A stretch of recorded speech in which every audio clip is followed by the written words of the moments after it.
আল্লাহ বলতেছেন ফালা ওয়া রাব্বিকা লা ইউমিনুনা হাত্তা ইউহাক্কিমুকা ফীমা শাজারা বাইনাহুম সুম্মা লা ইয়াজিদু ফী আনফুসিহিম হারাজাম মিম্মা কাদাইতা ওয়া ইউসাল্লিমু তাসলিমা। কথাকার আরেকটু জোরে বলেন কথাকার। ফালা ওয়া রাব্বিকা, ও নবী তোমার রবের কসম,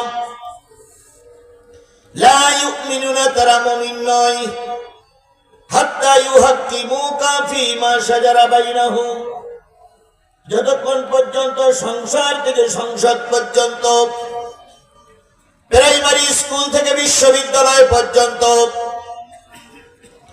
রান্নাঘর থেকে জাতীয় সংসদ পর্যন্ত, এক কথায় সর্ব জায়গায় যতক্ষণ কোরআনের বিধান চালু না হবে ততক্ষণ পর্যন্ত মুসলমান হতে পারো, কিন্তু মুমিন হতে পারোনি।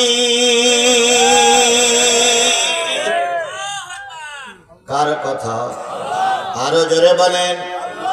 দ্বিতীয় বৃহত্তম মুসলিম দেশের মুসলমানেরা, যেই দেশে 5.5 লক্ষ মসজিদে প্রতিদিন আজান হয়, যেই দেশে লক্ষ লক্ষ কোটি কোটি মানুষ মসজিদে যেই সালাত আদায় করে, যেই দেশে শীত মৌসুমী হাজার হাজার কোরআনের মাহফিল প্রতিদিন রাত্রিতে হয়, যেই দেশে মোবাইলে কোরআনের আলোচনা চলে, যেই দেশে রেডিওর কানমোড়া দিলে কোরআনের আজান ভেসে আছে, যেই দেশে টেলিভিশন খুললেই কোরআনের আলোচনা হয়, ওই দেশের মুসলমান আমরা বুকে হাত দিয়ে বলুন তো, কোরআন দিয়ে কি আমাদের দেশ চলছে?